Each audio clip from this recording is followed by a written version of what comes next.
Khaemwaset. Today, he is recognized as the first Egyptologist ever.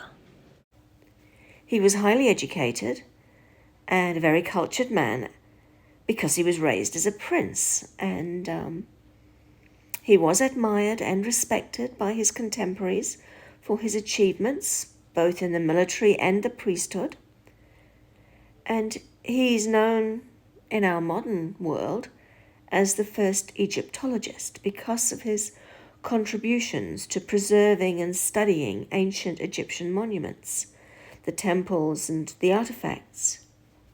And he was instrumental in the rediscovery and restoration of many important sites. He is known to have made significant contributions to the study of even more ancient hieroglyphics and the development of the ancient Egyptian language.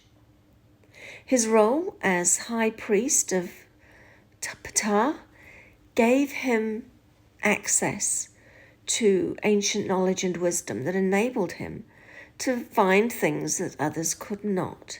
It was as the Sem priest of Ptah in Memphis that he organized for the ritual burial of the latest of the Apis bulls that had passed away.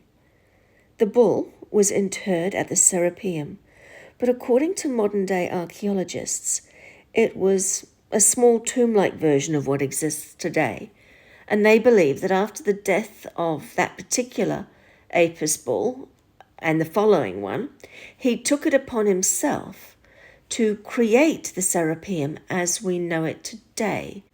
He is also known for the restoration of other famous sites, the Pyramid of Unas at Saqqara, the tomb of Shepseskaf, called the Mastaba al-Fir'aun, the Sun Temple of New Sereni,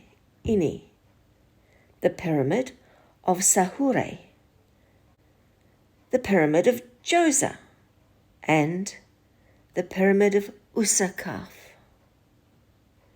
He restored the statue of Prince Kawab, a son of the king Khufu, as well as other structures.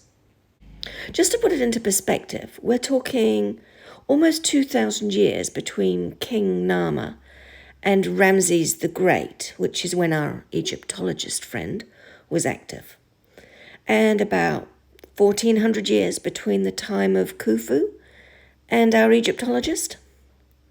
So their idea of antiquity was pretty much the same as ours. And most interesting of all, he was not buried in his own tomb. A fake body was created from old Apis bull bones. All his funerary accoutrements were in place, as expected, but under detailed examination, the body, it wasn't human. It was only portrayed in a manner as to be assumed to be human, to be him, in mummy form. And no one would ever know unless the mummy was inspected in more detail or got dismantled. And they knew that was not going to happen. So why do you think this was necessary? Did he fake his death? Or did he leave instructions for his body to be elsewhere so it couldn't be retrieved by his enemies? Or was his body stolen? So they put the fake body in his tomb instead.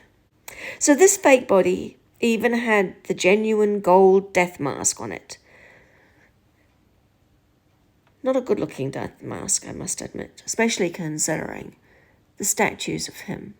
It just doesn't equate. But anyway, all these items, the gold mask, the wooden coffin, the amulets, etc., they all gave his name as Prince Khaemwaset, son of Ramses II, and builder of the Serapeum.